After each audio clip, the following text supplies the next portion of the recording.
नमस्कार दोस्तों, बुद्धाय नमः। गुरु ज्ञान चैनल की एक और नई वीडियो में आपका स्वागत है। आज हम इस वीडियो के माध्यम से भगवान बुद्ध के द्वारा बताए गए आत्मविश्वास का मूल्य समझेंगे। यदि आपने अभी तक चैनल को सब्सक्राइब नहीं किया हो तो चैनल को सब्सक्राइब कर लीजिए और बेल आइकन को ऑल कर लीजिए, जिससे इस चैनल पर जो भी नई वीडियो आए उसका नोटिफिकेशन आपको प्राप्त हो सके।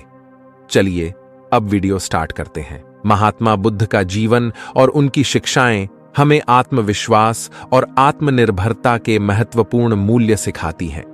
उनके उपदेशों में आत्मविश्वास को एक प्रमुख स्तंभ के रूप में प्रस्तुत किया गया है, जो व्यक्ति को मानसिक शांति और संतुलन की ओर ले जाता है। इस वीडियो के माध्यम से विस्तृत उपदेश प्रस्तुत है जो उन्होंने आत्मविश्वास पर अपने शिष्यों को दिया। बुद्ध अपने शिष्यों के बीच बैठे थे। शिष्य उन्हें ध्यान से सुनने के लिए तैयार थे। बुद्ध ने शांत स्वर में बोलना शुरू किया। हे भिक्षुओं, आत्मविश्वास का महत्व जीवन में अत्यधिक है। आत्मविश्वास वह दीपक है जो हमारे भीतर के अंधकार को दूर करता है और हमें सही मार्ग पर ले जाता है। यदि हम स्वयं पर विश्वास नहीं करेंगे तो हम जीवन की कठिनाइयों का सामना कैसे करेंगे? उन्होंने आगे कहा, जब हम किसी कार्य को करने की सोचते हैं तो सबसे पहले हमारे मन में संदेह उत्पन्न होता है। क्या हम इस कार्य को कर पाएंगे? क्या हम सफल होंगे? ये संदेह हमारे आत्मविश्वास को कमजोर करते हैं। हमें सबसे पहले अपने भीतर की इस शंका को दूर करना होगा।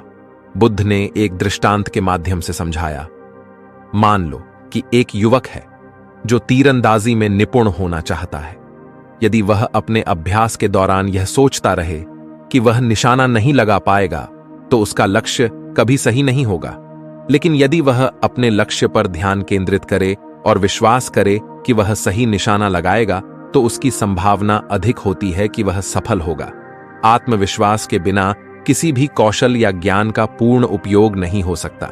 बुद्ध ने अपने शिष्यों को ध्यान में बैठने और अपने भीतर के विचारों को समझने का निर्देश दिया।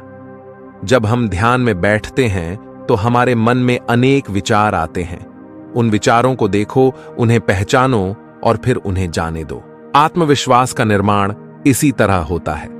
पहले हम अपने विचारों को पहचानते हैं, फिर अपने सकारात्मक विचारों को सशक्त बनाते हैं और नकारात्मक विचारों को छोड़ते हैं। आत्मविश्वास का मतलब यह नहीं है कि हमें कभी असफलता का सामना नहीं करना पड़ेगा।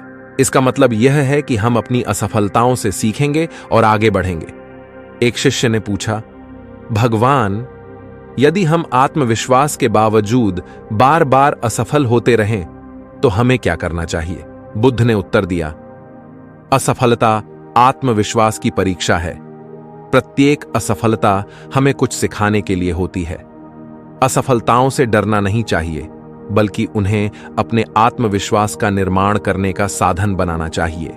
जैसे एक कुम्हार अपने मिट्टी के बर्तनों को बार बार गढ़ता है, वैसे ही हमें भी अपने आत्मविश्वास को बार बार सशक्त करना चाहिए। हमें अपनी असफलताओं से सीखना चाहिए और उन्हें अपने विकास का हिस्सा बनाना चाहिए। आत्मविश्वास का मतलब यह नहीं है कि हम कभी असफल नहीं होंगे, बल्कि यह है कि हम हर असफलता से कुछ सीखेंगे और फिर से प्रयास करेंगे। बुद्ध ने अपने उपदेश को जारी रखते हुए कहा, आत्मविश्वास का स्रोत हमारे भीतर है। हमें बाहरी चीजों से इसे ढूंढने की आवश्यकता नहीं है। हम अपने आत्मविश्वास को अपने भीतर खोज सकते हैं। इसके लिए हमें आत्मनिरीक्षण करना होगा और अपनी क्षमताओं को पहचानना होगा। हमें यह समझना होगा कि हम सभी में कुछ विशेष गुण हैं जिन्हें हमें पहचानना और उनका उपयोग करना चाहिए। बुद्ध ने कहा, आत्मविश्वास का एक और महत्वपूर्ण पहलू है स्व-स्वीकृति। हमें अपने आप को वैसे ही स्वीकार करना चाहिए जैसे हम हैं। जब हम अपने आप को पूरी तरह स्वीकार करते हैं, तभी हम अपने आत्मविश्वास को सशक्त बना सकते हैं। आत्मस्वीकृति का मतलब यह नहीं है कि हम अपनी कमियों को नजरअंदाज करें, बल्कि यह है कि हम अपनी कमियों को पहचानें और उन पर काम करें। बुद्ध ने अपने शिष्यों को एक और महत्वपूर्ण बात बताई। आत्मविश्वास का मतलब यह नहीं है कि हम अहंकारी बन जाएं। आत्मविश्वास और अहंकार में बहुत फर्क है। आत्मविश्वास हमें विनम्र बनाता है, जबकि अहंकार हमें दूसरों से ऊपर समझने की भावना देता है।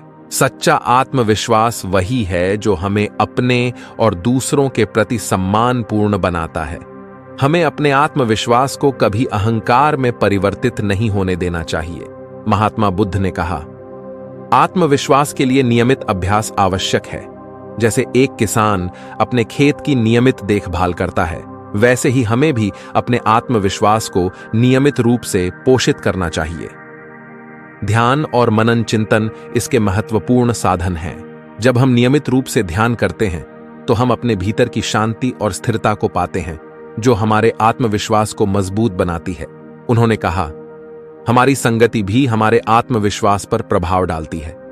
अच्छे और सकारात्मक लोगों के साथ रहना हमें प्रेरणा देता है और हमारे आत्मविश्वास को बढ़ाता है। हमें ऐसे लोगों से दूर रहना चाहिए जो हमारे आत्मविश्वास को कमजोर करते हैं और हमें नकारात्मकता की ओर ले जाते हैं। बुद्ध ने अपने उपदेश को समाप्त करते हुए कहा, आत्मविश्वास का निर्माण कोई एक दिन की प्रक्रिया नहीं है।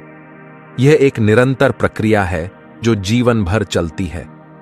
हमें अपने आत्मविश्वास को हमेशा पोषित करते रहना चाहिए और इसे अपने जीवन का अभिन्न अंग बनाना चाहिए।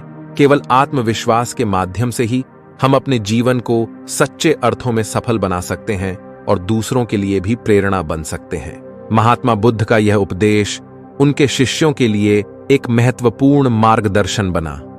उन्होंने सिखाया कि आत्मविश्वास किसी भी बाहरी चीज पर निर्भर नहीं करता, बल्कि हमारे भीतर की शक्ति है जिसे हमें पहचानना और पोषित करना होता है। बुद्ध के ये शब्द आज भी हमारे लिए उतने ही प्रासंगिक हैं जितने उनके समय में थे।